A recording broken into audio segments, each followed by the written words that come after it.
안녕하십니까. 만나서 반갑습니다. 저는 멀리 전라남도 목포에서 왔고요. 국립해양문화재연구소에서 학예연구사로 근무하고 있는 강원춘이라고 합니다. 반갑습니다. 오늘 이 시간에는 우리나라 옛 선박과 조선통신사선의 재현에 대해서 여러분과 이야기를 나누고자 합니다. 옛날부터 우리나라에는 어떤 배가 있었는지, 또 아까 앞서 고민 선생님이 얘기하셨던 조선통신사가 조선 타고 간 배가 조선통신사선인데, 이 배가 어떻게 만들어졌는지 그 과정과 또 어떻게 현재 활용하고 있는지 그 활용 사례를 말씀드리겠습니다. 오늘 이야기 드릴 순서입니다. 먼저 배에 대해서 이 배가 어떤 배인지 알려면은 어떤 용어를 좀 알아야 됩니다. 일반적으로 돛대라든가 도시라든가 그런 일반적인 용어들이 많이 있는데, 우리나라에서 배에서 이렇게 쓰이는 용어가 있거든요. 몇 가지 용어를 예로 들어서 알아보도록 하겠습니다. 그리고 우리나라의 옛 선박, 수중에서 발굴된 선박뿐만이 아니라 육상에서도 많은 유물들이 이렇게 발굴되고 있습니다. 그 유물들이 선박 통해서 어떤 선박들이 옛날에 있었는지 보고요. 그 다음에 조선통신사선의 재현 과정과 활용 사례에 대해서 말씀드리도록 하겠습니다. 먼저 우리 배의 용어입니다. 앞에 배 그림이 잘 보이시죠? 네. 그 배의 그림은 2009년도에 충남 태안군 마도 해역에서 발굴된 마도 1호선을 복원한 상상으로 복원한 그림입니다.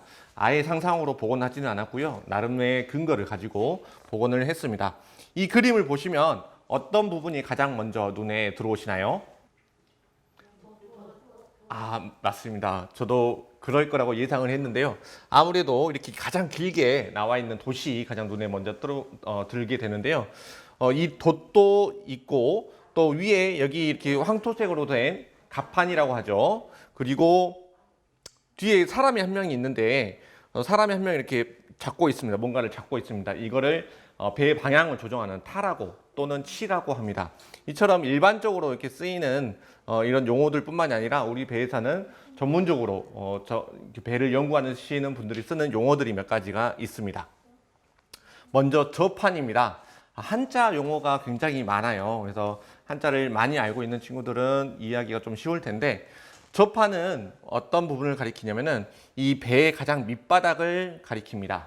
그래서 배가 물 위에 뜰 수 있게 가장 기본이 되는 밑바탕이 되는 거죠.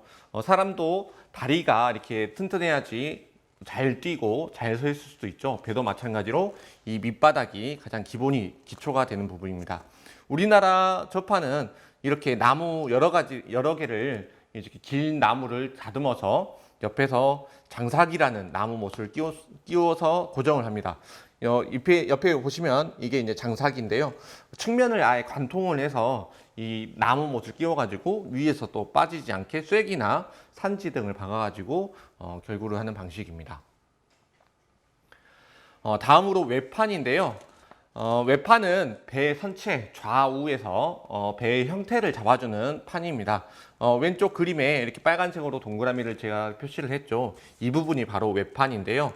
우리나라 외판은 대부분 판재를 쓰지 않고 통나무를 그 형태만 깎아가지고 겉에만 깎아서 형태를 잡습니다. 그래서 하나하나 깎아가지고 그 배의 선형에 맞춰서 이렇게 조립하는 그런 형태를 띠게 되고요. 조립하는 과정에 있어서도 이게 아랫단 한 단씩 이렇게 계단이 쌓아 올라가듯이 그렇게 쌓아져 올라가는데, 아랫부분에 위쪽 바깥쪽 면을 니은자로 이렇게 턱을 따내서 윗단을 이렇게 올리고요. 여기 보시면은 까만색으로 이렇게 나무 못이 하나 이렇게 박아진 게 있죠. 이것을 피삭이라고 하는데, 피삭을 이렇게 관통해서 박고, 또 이 피삭이 빠지지 않도록 산지라고 하는 작은 나무 못을 또 박습니다. 그래서 저판도 마찬가지고 외판도 마찬가지고 대부분 우리나라 배에서는 나무 못을 주로 이렇게 많이 사용을 했습니다. 다음으로 이물비유입니다. 이물비유는 선수라고 또는 이제 선수재라고도 하는데요. 배의 가장 앞부분입니다. 배의 앞부분이 중요한 것은 배가 앞으로 나가면서 이렇게 파도를 막아주죠. 또 옛날 서양의 범선이나 중국의 배들을 보면은 배 앞이 뾰족해요. 현재 배들도 마찬가지로 배가 뾰족하죠. 서양의 범선들도 또 중국의 배들도 앞이 뾰족한 것은 파도를 이렇게 가르고 가기 위해서 뾰족하게 만들어집니다. 하지만 우리나라의 옛날 배는 보시면 어떻습니까? 평평하죠. 예, 이런 평평한 판재로 앞을 막아서 이렇게 사용을 했고요. 또 이 세로로 지금 나무를 결합을 해서 이렇게 세웠는데 가로로 만들어진 선수제도 이렇게 회화 자료에서는 보여지고 있습니다. 특히 이제 이 이물비호는 옆에 보시면은 약간 톱니 형태로 이렇게 가공이 되어 있기도 하고요. 아랫부분은 또 이렇게 V자로 이렇게 가공이 되어 있습니다. 그래서 이 저판과 외판의 연결을 또 이렇게 확인할 수 있는 아주 중요한 구조라고 할 수가 있습니다. 다음으로 이제 고물비호인데요. 아까 선수 배 앞부분을 말씀드렸으니까 이제 배 뒷부분입니다. 이 전체적인 그림에 보시면 뒷부분이고요. 고물비호는 대체적으로 저렇게 판재로 막아져 있습니다. 외판과 외판 사이에 디귿자로 이렇게 홈을 파내고 그 사이에 이제 판을 가공을 해서 이런 형태로 막는 거죠. 특히 이제 이 각도가 고물비호가 어떤 각도로 이제 설치되느냐에 따라서 이 배의 방향을 조정하는 타의 설치 각도가 또 이렇게 달라지기도 합니다. 타는 이제 좀 더 자세히 말씀드리자면 옥치하고 버치라는 게 있습니다. 어려우시죠? 네. 옥치는 배 안쪽으로, 이 그림에서 보시면 옥치는 배 안쪽으로 이렇게 들어가는 거고, 버치는 이렇게 이 그림처럼 바깥쪽으로 나가는 건데, 이 각도에 의해서, 고물비호의 각도에 의해서 타의 방향이 이제 결정되기도 합니다. 다음으로 이제 횡강력 부재입니다. 횡강력 부재라고 하면은 벌써부터 이제 좀 어려우실 텐데, 우리나라 배에서 아주 독창적인 우리나라 배만의 특징이라고 할 수가 있습니다. 발굴 사진에 보시면은 저 동그라미 이렇게 표시된 부분이 있죠. 노란색이 이제 차거룡이라는 것이 하고, 또 아래쪽에 더 얇은 것을 가룡이라고 합니다. 우리나라 횡강적 부재는 총 3가지가 있는데요. 멍에, 차가룡, 가룡이 있습니다. 멍에는 여기 외판에 이 부분, 여기 이렇게 보이시죠? 초록색으로 이 부분을 얘기하고, 갑판을 이제 설치하고 또 이 돛대를 잡아주는 부재입니다. 가장 크고 또 나무를 두껍게 사용을 하고 있고요. 차가룡은 이 가룡과 가룡 사이에 좀 더 두꺼운, 가룡보다 좀 두꺼운 중간에 들어가는 거라고 할 수가 있고요. 마찬가지로 멍에와 마찬가지로 이 돛대를 같이 이렇게 잡아주는 역할을 하고 있습니다. 가룡은 외판마다 각각 다 이렇게 끼워지는데 가장 얇습니다. 또 원형의 통나무를 얇은 통나무를 그대로 사용해서 가룡으로 사용하고요. 이 횡강력 부재는 배의 형체를 유지시켜주는 목적으로 사용이 됩니다. 여러분 제 몸통 보이시죠? 몸통에 갈비뼈가 없으면 어떻게 될까요? 몸이 이렇게 찌그러지겠죠. 누르면 누르는 대로 들어갑니다. 이 횡강력제도 마찬가지로 배가 이제 물 위에 떠 있으면 파도에 의해서, 부력에 의해서 힘을 이렇게 중력 반대 방향으로 힘을 받게 되는데요. 아까 외판이라는 것이 찌그러지지 않게 이 횡강력제가 다 이렇게 외판마다 결합되어 있는 것이죠. 왜 이제 횡강력제를 우리나라 한선만의 독창적인 방식이라고 이렇게 말씀을 드렸냐면, 중국이라든가 서양의 범선들에서는 이 횡강력제 대신 격벽이나 늑골을 사용합니다. 늑골은 우리 갈비뼈와 같은 거라고 보시면 되고요. 격벽은 벽이라고 생각을 하시면 됩니다. 이 칸칸을 다 이렇게 막는 거죠. 여기도 마찬가지로 막고. 근데 우리나라 배에서는 외판마다 이제 가룡, 횡강력제를 이렇게 사용을 했고, 이 가룡의 또 특징적인 부분은 공간을 나누기도 하지만 아예 나누지는 않아요. 이 가룡과 가룡 사이에 이것처럼 이제 공간이 좀 일부분 보이는 그런 특징이 있습니다. 그러면 이제부터 우리나라의 배는 어떤 게 있는지 한번 보도록 하겠습니다. 가장 처음 방구대 안곽하의 고래잡이 배입니다. 방구대 안곽하는 혹시 가보셨나요? 네, 가보셨어요. 예, 지금 방구대 안곽하는 태화항 물속에 들어갔다 나갔다 하면서 언제 사라질지 모르는 그런 훼손 위험이 항상 도사리고 있습니다. 기회가 되신다면 언제 빨리 가셔가지고 실물을 한번 보시는 것도 좋으실 것 같고요. 울산 방구대 안각화는 이제 국보로 이렇게 지정이 되어 있는데 여기에 이제 선사시대의 동물이라든가 사람들의 생활상 모습들이 이렇게 아주 자세하게 세밀하게 그려져 있습니다. 가로는 그 크기는 약 가로 8m, 세로 약 2m 정도가 되고요. 그 시기는 선사시대 사람들이 바위에 새겼다 것으로 이렇게 연구되고 있습니다. 이 그림에는 다양한 동물들의 그림이 있습니다. 거북이, 호랑이, 또 그리고 뭐 개, 소 그런 다양한 동물들이 있는데요. 이 동그라미 쳐진 부분이 있죠.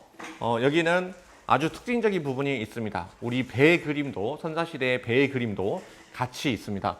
뭐하고 어떤 동물과 같이 있을까요? 네, 맞습니다. 고래와 같이 그려진 배의 그림입니다.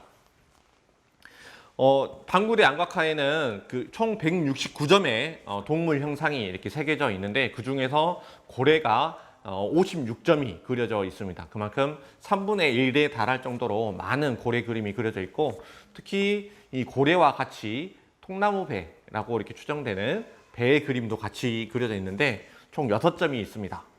근데 제가 4점만 그렸죠. 못 찾은 건 아닙니다. 제가 어디 있는지 아는데 배가 잘 보이는 그 지점만 이렇게 했고요. 하나씩 확대해 보겠습니다. 두 곳에 있는 그림인데요. 어때요? 배처럼 보이시나요? 네. 우리 참빛 써보신 분은 안 계시죠? 네. 네. 빛처럼 생기기도 했죠. 네. 머리빗처럼 생기기도 했습니다. 보시면 앞에 이쪽이 이제 선수고요. 여기서는 이 그림에서는 이 오른쪽이 선수고 왼쪽이 이제 선미로 추정이 되고 있습니다. 그래서 배 형태가 어떻습니까? 아주 달처럼 초승달처럼 이렇게 완만하게 예쁘게 그려져 있습니다. 이거는 그 배가 앞으로 가게 되면은 뭐가 이렇게 넘어오죠? 네, 파도가 넘어오죠. 그래서 파도가 최소한 적게 넘어오도록 배 앞을 이렇게 든 걸로 이렇게 보여지고요. 저 배도 마찬가지입니다. 총 이 배에는 한 10명 정도 이렇게 타고 있고 저 배에는 한 4명 정도 타고 있는 걸로 보여집니다. 그래서 그때 당시에 한 10명 정도의 사람이 탈 수 있는 통나무 배가 있었다고 이렇게 추정을 할 수가 있고요. 이 배는 이 그림은 어떤 그림인 것 같아요? 네, 맞습니다.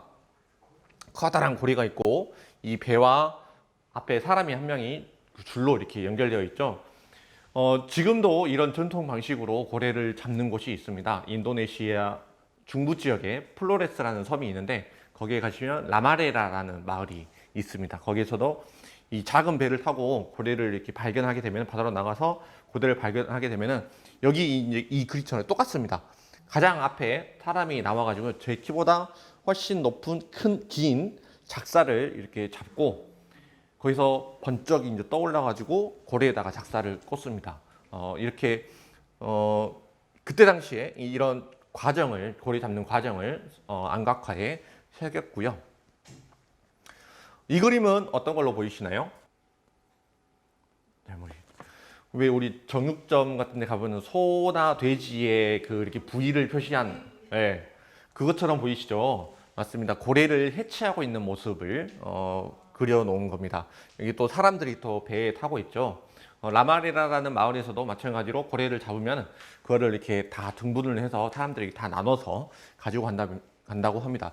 이렇게 방구대 안각화에는 총 이렇게 네 개의 이제 배 그림을 봤는데 배 형태는 전체적으로 이렇게 확인할 수는 없는데 어떤 배인지 정확하게 확인하지는 못하지만 대략 아까 10명이 넘는 사람들이 한 배에 탔었고 또 고래를 이렇게 잡고 해체해서 나누어 가는 그런 과정들이 다 이렇게 아주 세세하게 묘사되어 있습니다. 그래서 어떤 옛날에는 수렵 생활을 했었잖아요. 그래서 수렵 생활을 더 많은 동물을 사냥감을 사냥할 수 있도록 그런 주술적인 의미에서 이렇게 안각화를 새겼을 거라는 것도 있고 또 한편으로는 이 고래잡이가 그때 당시부터 이제 고래잡이를 시작을 했었고 고래 잡는 이 과정 이 과정을 아랫사람들에게, 후손들에게 이제 지식을 전달하는 그런 목적으로 이 고래잡이를 아주 세밀하게 새겼다고 할 수가 있습니다. 다음으로 이제 통나무로 만든 배, 비복리 통나무배와 안압지선입니다.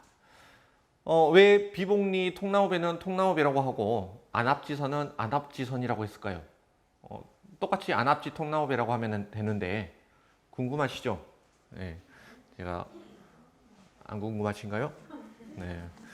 비복리 통나무배는 신석기 시대 배로 알려져 있습니다.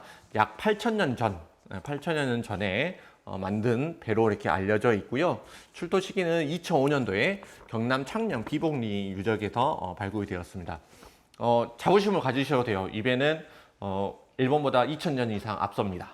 예, 시기적으로 그만큼 우리나라에서 최초로 발굴된 신석기 시대의 배라고 이렇게 할 수가 있고요. 이 배를 통나무 배라고 이렇게 추정을 하는 것은 왼쪽 사진을 1번하고 2번 사진을 보시면 형태가 어떻습니까? 단면 형태가 약간 U자 비슷하게 되어 있죠. 또 안에 세부적으로 보면은 도끼라든가 돌작이라 돌도끼 등을 이렇게 이용해서 속을 파낸 흔적을 이렇게 보입니다. 통나무 배는 다 아시죠? 통나무를 반으로 쪼개서 그 속을 파내 가지고 형체를 만든 것을 이렇게 통나무 배라고 하는데 비복리 통나무 배는 전체적인 형상이 다 나온 것은 아니지만 여기 이제 중앙박물관에 현재 이렇게 전시된 모습인데요. 그 왼쪽 측면이라고 할게요. 왼쪽 어느 쪽이 이제 앞쪽인지 모르니까 네, 측면과 바닥면의 일부인 것으로 이렇게 추정이 되고 있고 이쪽에 보시면 약간 칼처럼 보이기도 하죠. 이거는 이제 같이 출토된 노후입니다. 그래서 이 비복리에서 출토된 저게 이제 통나무 배라고 이렇게 추정이 되고 있고 또 이쪽에 보시면 약간 거뭇한 거가 이렇게 보일 수도 있습니다. 이게 이제 초훈이라고 하는데요. 옛날에는 지금과 같이 연장이 그 쇠로 단단하지 않죠. 날카롭지도 않고 다 돌로 만든 도끼와 돌로 만든 도구들을 이렇게 사용해서 나무 속을 파는데 힘들었을까요? 안 힘들었을까요? 네, 굉장히 뻗칩니다. 네. 그래서 방법을 고안을 한 게 이 나무는 불에 타잖아요. 불에 타면은 훨씬 더 쉽게 그 속을 파낼 수가 있습니다. 그래서 그 불탄 흔적을 바로 초원이라고 하는데 이 비복리 통나무배에서도 그 초원이 확인돼서 제작 과정들도 저희가 이제 연구를 할 수가 있었습니다. 다음으로 안압지선입니다. 안압지는 다들 아시죠? 예, 경주에는 현재 이름이 바뀌었는데 뭘로 바뀌신지 아시나요? 아, 맞습니다. 네. 동궁과 월지입니다. 네. 원래 이제 안압지라는 이름인 조선시대 이제 묵객들, 시인들이죠. 글쓰러 선배님들이 이렇게 뭐 좋은 경치, 풍광이 좋은 곳에 가서 이렇게 시나 이렇게 글을 쓰시는 그런 묵객들이 기러기와 이제 오리가 많이 자주 이렇게 모인다고 해서 안압지라고 이렇게 이름을 붙였는데 그 최근에 이제 발굴 조사를 통해서 이제 연구를 해보니까 이게 이제 신라 시대, 통일 신라 시대에 별궁이 있었다고 이렇게 알려져가지고 동궁과 월지로 2011년도에 이제 이름이 바뀌었습니다. 저도 오늘 발표자로 조명하면서 처음 알았습니다. 예. 그래서 뭐 안압지선은 이제 출토는 1975년도에 이제 출토가 되었습니다. 길이는 약 5.9m고 폭이 약 1.5m 그리고 높이는 약 30cm 정도가 됩니다. 배 좀 멋있게 생겼죠. 네, 그럴싸하게 생겼습니다. 이렇게 생겼고요. 좀 세부적으로 살펴보겠습니다. 저 1번 사진은 안압지선의 앞쪽 그리고 2번 사진은 뒤쪽에서 본 모습입니다. 여기 도면에서 보시듯이 세 쪽의 통나무를 서로 연결해 가지고 조립을 만들었습니다. 원래 안압지선은 아까 비복리 통나무배처럼 하나의 통나무로 만들었다가 다시 이 세 쪽으로 만들었을 수도 있습니다. 왜냐하면 안압지는 풍광이 좋잖아요. 그래서 여러 사람과 같이 지고 싶은데 통나무 하나로 이렇게 만들면은 이게 배가 좁습니다. 여럿이 살려면은 좀 좁잖아요. 그래서 또 이제 배에 띄웠는데 이게 통나무는 바닥이 대부분 다 U자지 않습니까? 그래서 이게 띄우니까 배가 좌우로 기울겠습니까? 안 기울겠습니까? 기울죠. 그래서 통나무를 다시 반으로 쪼개요.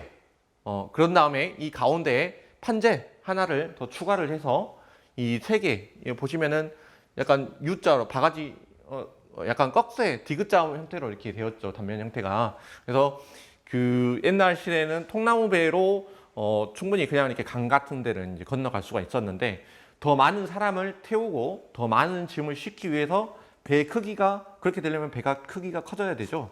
그래서 이 여러 가지 원래 통나무 배에서 여러 가지 더 구조를 덧붙여 가지고 이런 그 구조선 구조선 형태로 더 다양한 더 복잡한 형태로 배가 발전하게 됩니다.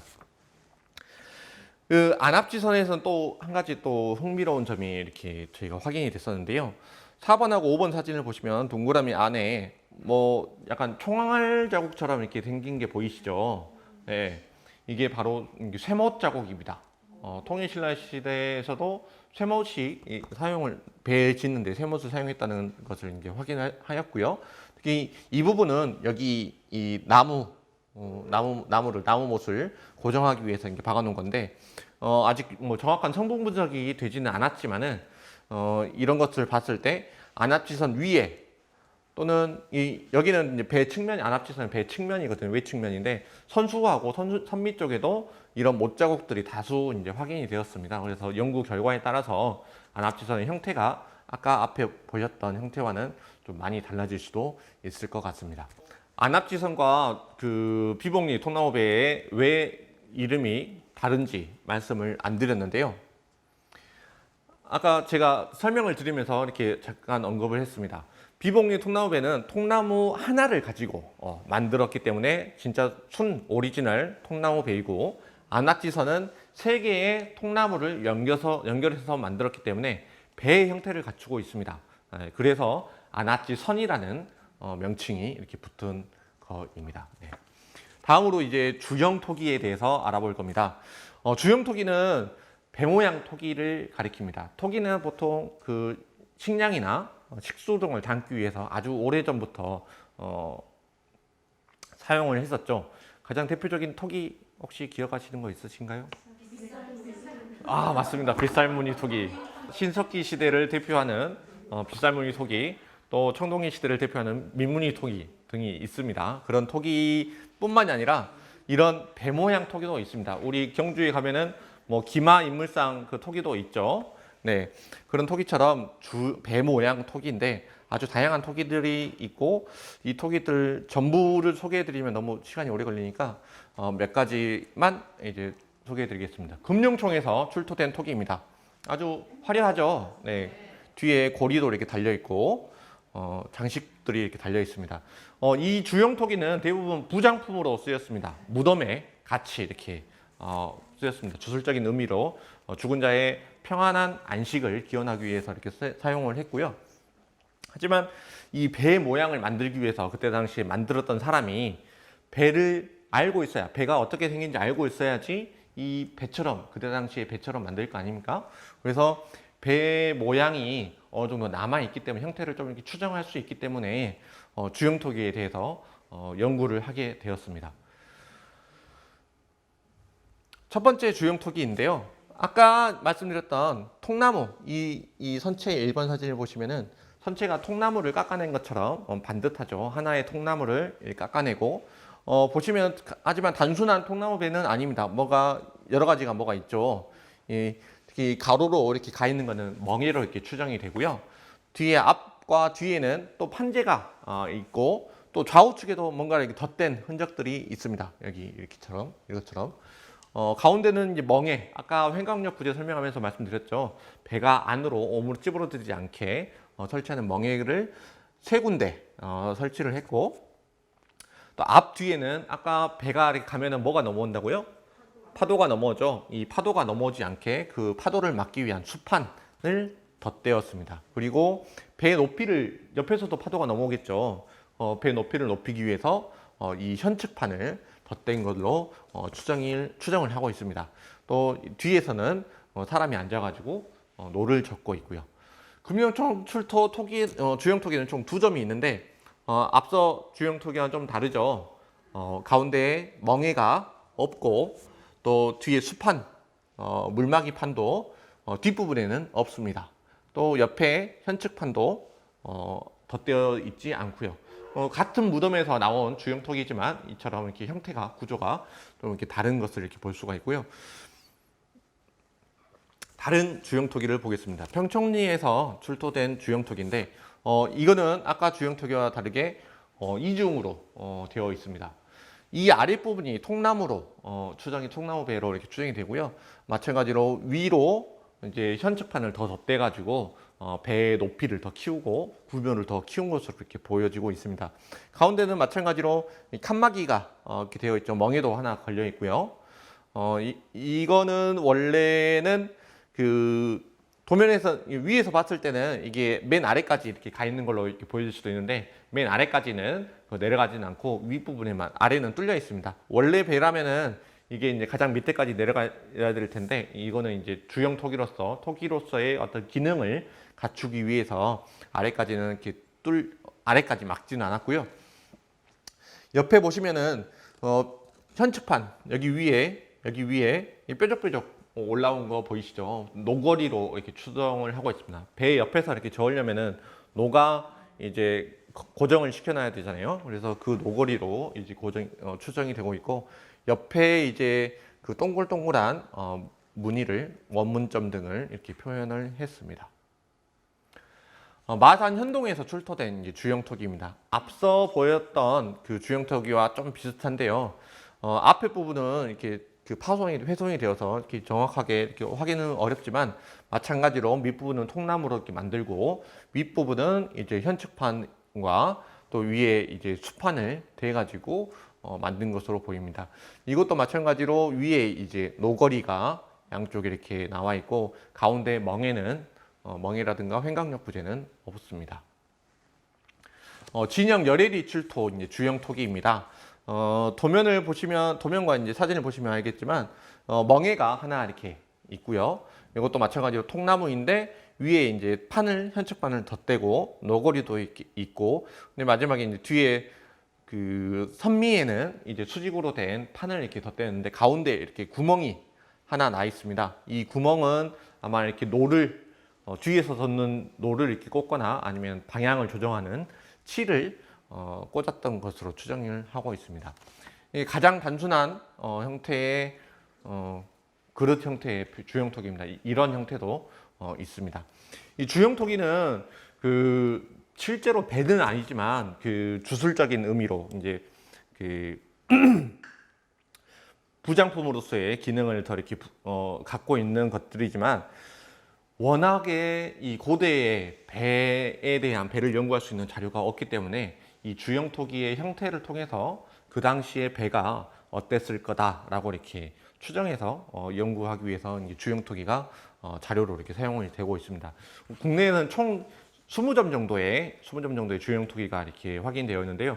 앞서 이렇게 소개해드렸던 거는 다 발굴 시기하고 발굴 연대 그런 것들이 확정이 된 것이시고 또 이제 아까 국보로도 이렇게 지정된 주영토기가 있습니다. 이제 그런 주영토기들 같은 경우는 그 출토지라든가 출토식 이제 연대 등이 이렇게 좀 그 불분명한 것들이 좀 많이 있습니다. 그래서 어쨌든 우리나라에는 이런 주영토기가 배 모양 토기가 있었다고 할 수가 있습니다. 다음으로 이제 수중에서 발굴된 고려 조선시대 선박입니다. 그 수중에서 발굴된 우리 고려 조선시대의 선박은 총 16척이 있습니다. 저희 연구기관에서 전부 다 이렇게 발굴을 했고요. 유일하게 저희 이제 국립해양문화재연구소에서는 유일하게 수중 발굴 조사가 가능한 국가기관입니다. 그래서 지금 소개해드리는 배들은 다 저희 연구소에서 직접 잠수부들이 들어가가지고 발굴 조사와 이제 또 이거를 이제 보전 처리하고 전시하고 또 이제 보고서까지 저희가 이렇게 다 담당을 하고 있고요.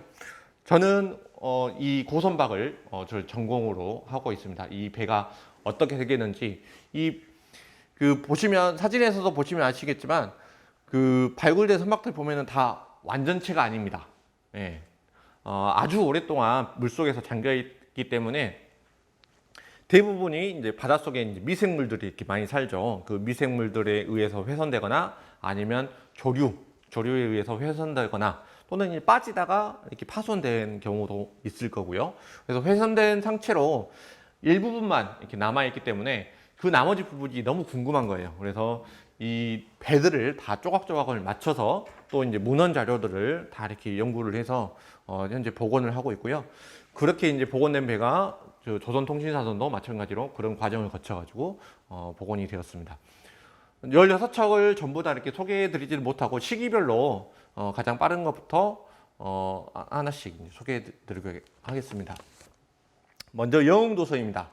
영흥도서는 통일신라 시기의 선박으로 추정이 되고 있습니다. 8에서 9세기이고요. 발굴조사는 2010년부터 13년까지 좀 3년간 이루어졌습니다. 인천 영흥도고요. 자월도입니다. 그 가운데 있는 섬업벌이라는 섬이 있는데 이쪽 서남쪽 해역에서 이렇게 발굴이 되었습니다. 스킨스쿠버 다이빙을 하시는 분이 이쪽에서 이제 다이빙을 하시다가 그 도자기 같은 거를 이렇게 건져가지고 신고를 해서 저희가 이제 발굴 조사를 하게 됐습니다. 왼쪽에 보시는 그 유물들이 이 해역에서 나온 그 유물들이고요. 파도무늬 도기병이라든가 고대 청각이 약 900여 점이 이제 발굴이 되었습니다. 작은 거예요. 900점 우아하실 필요는 없으십니다. 3만 점 나온 경우도 있고요. 예, 굉장히 많이 발굴된 사례들이 있습니다. 영흥도선인데 배처럼 안 보이시죠? 네. 아까 이렇게 말씀드렸다시피 물속에서 이제 대부분 선체편들이 다 이렇게 훼손이 되기도 했고 저희가 인양하면서 이거를 통째로 인양할 수가 없습니다. 사람이 물속에서는 그만큼 이제 힘을 쓸 수 있는 환경이 아니기 때문에 다 편편마다 다 이렇게 해체를 해가지고 저희가 인양을 하기 때문에 이렇게 저희도 이렇게밖에 못 봅니다. 저도 이 전공을 하고 있는 저도 이렇게밖에 못 보고 중국에서는 그 남해 1호라고 해서 이거를 통째로 중국 사람들은 참 대단해요. 그 수중 이게 배가 이렇게 깔아앉아 있으면 여기 그 주변 땅까지 다 해가지고 컨테이너로 다 이렇게 해서 만들어가지고 집어넣어서 그걸 통째로 인양한 사례도 있습니다. 특히 이제 영국에 이제 메리 로즈 이렇게 박물관이 있는데 그 메리 로즈라는 배도 마찬가지로 통째로 인양한 사례입니다. 그래서 근데 우리나라는 아직 이게 이제 그렇게 인양하려면 이게 필요하거든요. 근데 이게 별로 없어서 아무튼 그렇습니다. 영도선은 이게 이제 그 가장 중앙에 있는 선체편이고요. 저 두 번째, 세 번째입니다. 이게 저판이라고 추정되고 있고요. 단면 형상을 보시면은 이따가 보여드리겠지만 가운데가 이렇게 파져 있고 양쪽에 우리나라 한글 모음 요 있잖아요. 요. 요처럼 이렇게 단면 형상이 생겼습니다. 2번하고 3번은 니은자, 우리나라 이게 한글 자음인 니은자처럼 이렇게 단면 형상이 생겼고요. 이게 세 개를 조립해 보면 어떤 형상인지 이 가장 왼쪽 이렇게 생겼습니다. 이게 왜 요자라고 했는지 여기가 조금 남아 있어서 요자라고 한 거예요. 근데 원래 이제 더 있었을 텐데 이제 바닷속에서 이제 훼손이 되면서 저 부분만 남았고요. 아까 그 앞서 이렇게 보여드렸던 배 중에 어떤 거하고 좀 비슷한가요? 배 두 개밖에 안 보여드렸는데 안압지선. 네, 이 그 단면 이제 복원 예상도인데요. 네, 여기 이제 위가 이거를 이제 없다고 치면은 그 안압지선의 그 단면 형태와 좀 비슷하죠. 마찬가지로 원래 그 통나무 배에 이제 니은자형 만국부 종통제라고 하는데 이 만국부 종통제를 니은자로 된 거를 계속 이제 연결하다 보면은 배 형태가 나오겠죠. 이런 그 예상도라고 할 수가 있습니다. 원래 이제 고려시대 배는 이런 식으로 아까 이렇게 설명을 드렸던 것처럼 평평한 접한 구조를 갖추는데 이제 영흥도선 같은 경우는 통일신라의 배다 보니까 아마 이제 그 전에 평평한 형태로 가기 전에 그 과도기적인 약간 이렇게 중구조선 형태를 이렇게 보이고 있습니다. 다음으로 이제 고려시대 배입니다. 완도선인데요. 우리나라에서 최초로 발굴된 고려시대 선박입니다. 완도선 이전에 배 한 척이 더 발굴되었어요. 그게 무슨 배일까요? 모르시죠? 네. 신안선이라고 혹시 들어보셨나요? 네. 신안선. 네, 들어보셨죠? 신안선이 1975년도에 그 전남 신안군 증도 앞바다에서 이제 발굴되었는데, 신안선은 14세기 이제 원나라 무역선으로 이렇게 알려져 있습니다. 신안선 그때 이제 발굴될 당시에 어마어마했습니다, 진짜로. 그거에 관련된 영화도 있죠. 영화인가? 만화, 네, 만화 있었죠. 그것도 있고, 아무튼 그때 당시에 신안선이 발굴된 지역에 민가를 가게 되면은 개밥 그릇이 청자 그릇이래요.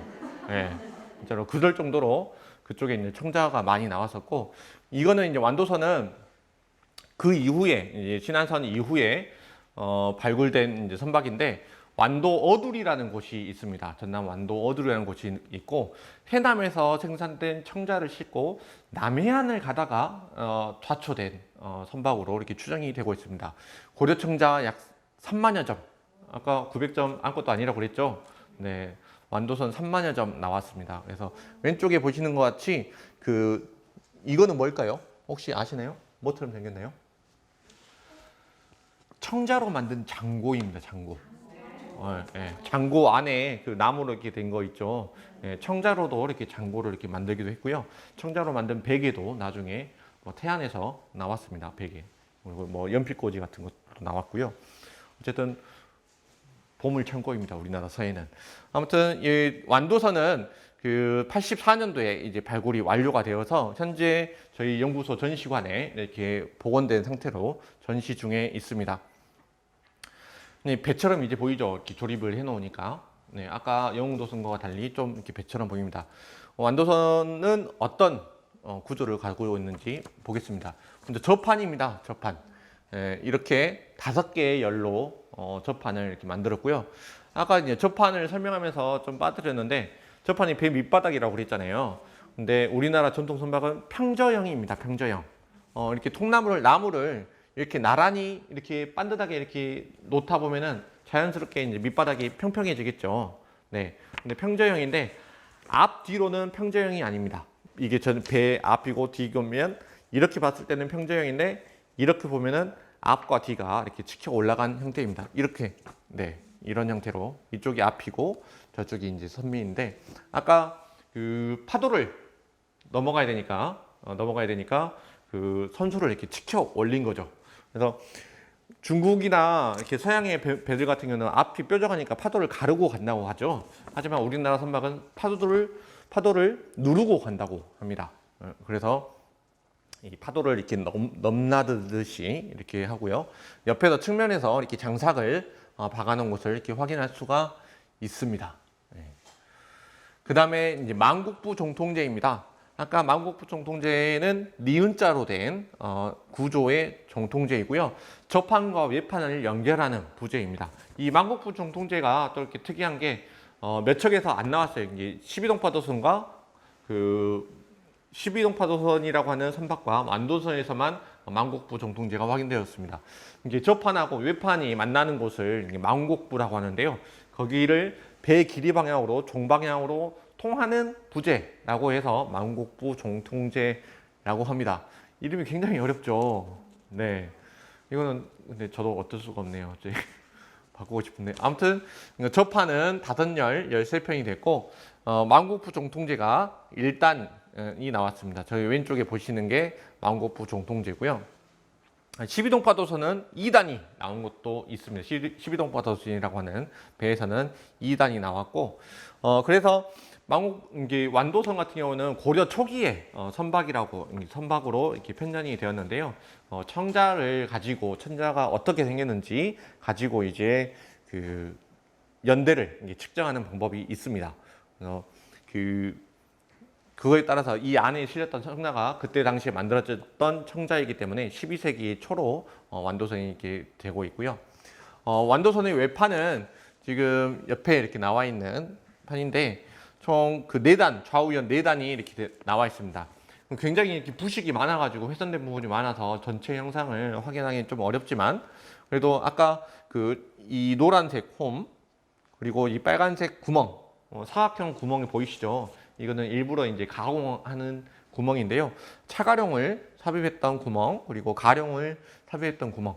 그래서 이것처럼 이렇게 그 횡강력 부재를 이제 설치했다는 것을 저희가 이제 완도선에서 확인할 수가 있습니다. 완도선에서는 이렇게 그 정도만 구조가 이렇게 확인이 되었고요. 다음으로 이제 마도 1호선입니다. 마도 1호선은 시기가 딱 정해졌습니다. 1208년. 마도 1호선에는 저렇게 이제 태안에서 쭈꾸미가 청자를 갖고 오면서 이쪽에서 이제 그 3만여 점의 이제 고래청자가 나왔거든요. 마도 1호선은 이렇게 통나무를 이렇게 가공한 것들이고요. 접판과 외판 일부가 나왔습니다. 네, 중앙 접판재. 그리고 마도 1호선은 현재 이렇게 복원이 돼가지고 그 태안 해양유물 전시관이 있습니다. 거기 실내가 실제로 복원된 배가 이렇게 전시되어 있으니까요. 한번 보시는 것도 좋으실 것 같습니다. 그래서 외판이 이런 식으로 수중에서 확인이 되고 있고, 마도 1호선에는 선수재가 이렇게 나왔어요. 그래서 이 선수재를 통해서 저희가 이제 배 규모를 이렇게 추정할 수가 있습니다. 여기 보시면 도면 보시면은 톱니 형태로 이렇게 막 되어 있는 것 있죠. 거기에 이제 외판 단수가 몇 단인지 볼 수 있고요. 앞에 V자로 된 거는 접판과 연결 구조 등을 이렇게 볼 수가 있습니다. 마찬가지로 차가룡이 이렇게 나와가지고 배의 크기를 이렇게 확인할 수 있었고요. 차가룡으로 돛대를 이제 구정하는 당압불 구조가 이렇게 마도에서는 확인이 되었습니다.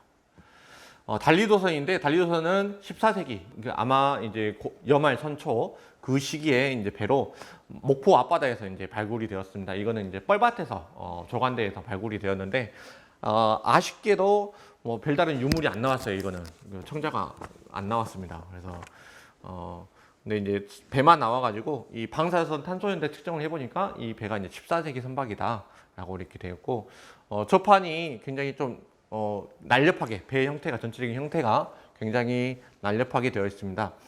전체적으로 뭐 구조는 접판과 외판 그리고 선미판 등이 이렇게 나왔고요. 이 배도 현재 이렇게 복원이 완료돼 가지고 전시실에서 전시 중에 있습니다. 특히 이제 선미판 같은 경우에는 그 이제 외판에, 선미판에 이제 선미 고물 위에 결합 구조를 저희가 이제 확인을 했었고요. 횡강력 부재도 이렇게 차가룡이 실제 저런 형태로 나와가지고 복원에 이렇게 참고를 했습니다. 다음으로 이제 조선통신사선의 재현입니다. 통신사선까지 오기 참 오래 걸렸죠. 네. 왜냐면은 그만큼 중요하기 때문에. 통신사선은 저희 연구소에서 2005년부터 2018년까지 총 4개년에 걸쳐서 재현을 했습니다. 2015년에는 그 전에 이제 발굴되었던, 앞서 소개드렸던 그런 그 수중 발굴된 고선박들의 자료와 또 이제 통신사선 관련해 가지고 문헌 자료가 이렇게 굉장히 많이 남아 있습니다.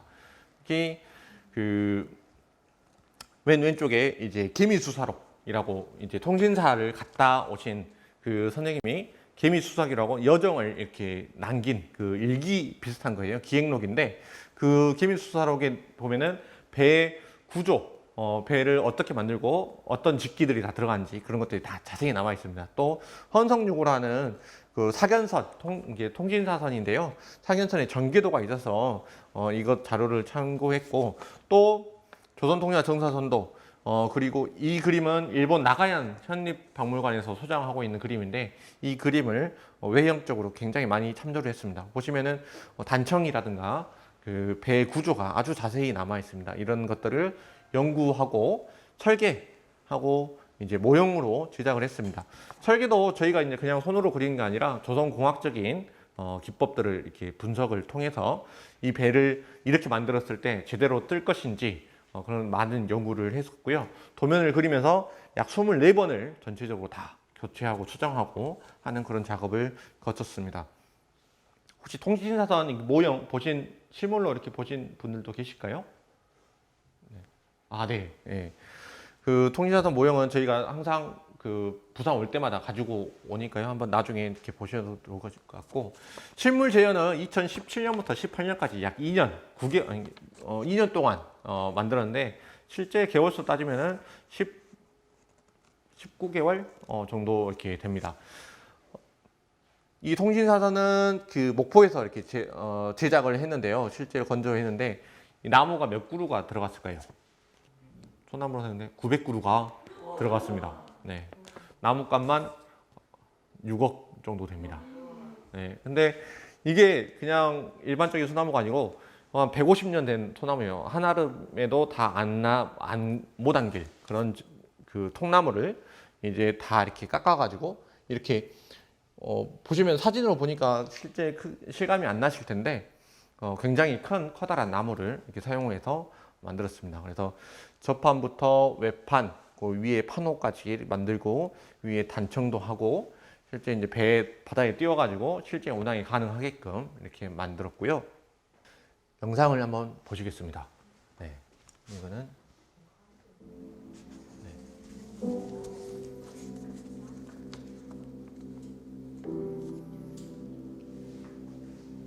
네, 통신사선의 제작 과정을 약 3분 정도 이렇게 압축해가지고 지금 벌목고사 나무를 벨 때 옛날에는 어명이요 하고 하면서 도끼질을 했다고 해요. 그래서 그 이제 벌목고사 저런 나무를 저희가 직접 가가지고 약 3년 동안 나무를 이렇게 실제 저희가 조사하고 필요한 나무를 다 구매를 했습니다.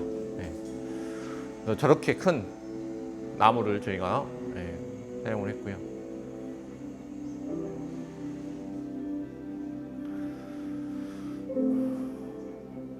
배를 만들면서 총 3번의 고사를 지냅니다.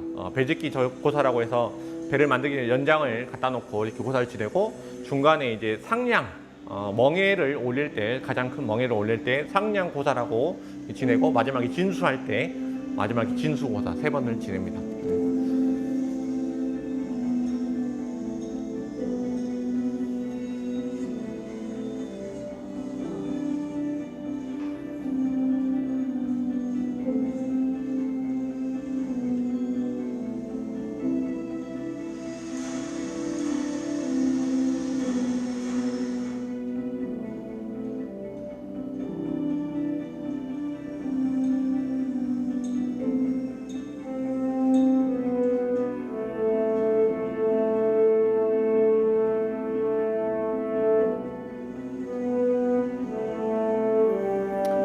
지금 아까 그 우리나라 전통배는 횡강력제로 이제 가룡인을 쓴다고 했잖아요. 근데 이 배는 실제 운항을 해야 되기 때문에 그 선박 검사를 받아야 되고 그 뭐 KST라든가 한국해양교통안전공단의 검사를 받아야 이 선박으로서 안전하다는 것을 증명을 받아야 하기 때문에 아까 격벽을 사용을 했습니다. 네.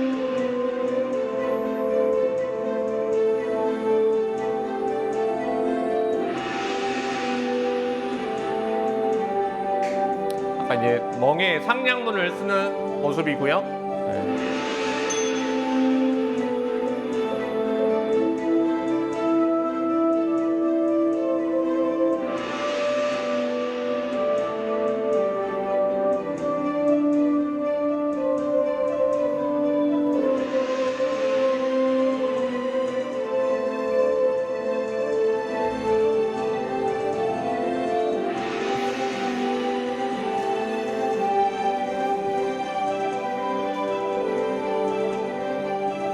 저 앞에는 아까 용면이라고 합니다. 단청.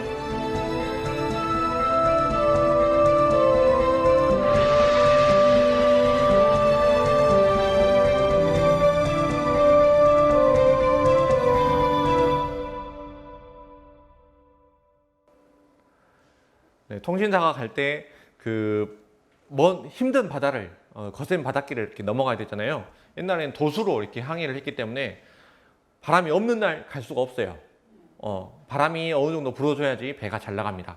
그렇기 때문에 그 바다를 지나가다가 언제 사고가 날지 모르잖아요. 그래서 이 무사 항해를 위해서 배 앞에다가 또 이제 용면, 용의 그림이라든가 그런 것들을 이렇게 그리고 출발하기 전에 아까 영가대에서 해신제를 지는다고 했죠. 해신제도 마찬가지로 용왕님께 우리가 이렇게 사신단을 태우고 바다를 건너가니까 무사히 목적지까지 도착하고 다시 돌아올 수 있게 해주십시오 라는 의미에서 이제 해신제를 지낸다고 합니다. 네.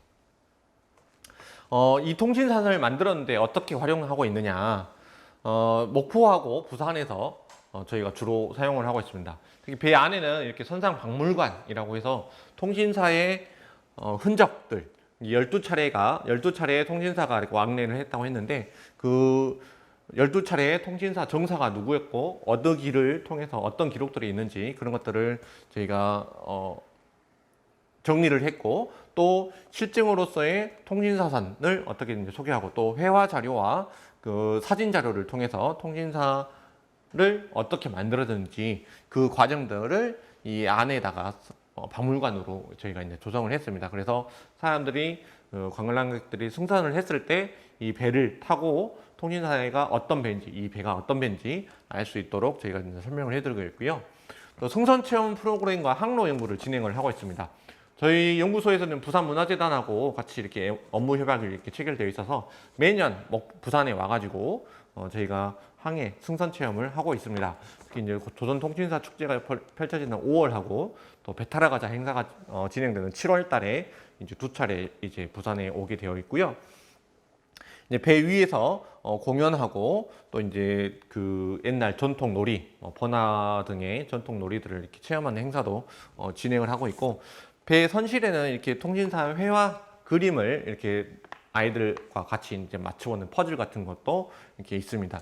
한편으로는 또 이 통신사선을 저희가 운항을 해서 옛날에 고려시대, 조선시대에 바닷길이 어떻게 이렇게 연결되었는지 옛날 문헌 등을 통해서 실제 그 배가 갔던 그 기록들을 저희가 연구해서 그 길대로 저희가 항로를 연구하는 그런 연구를 하고 있습니다. 네. 이상으로 긴 시간, 좀 어려운 주제였는데 긴 시간 함께 해주셔서 너무 감사드립니다.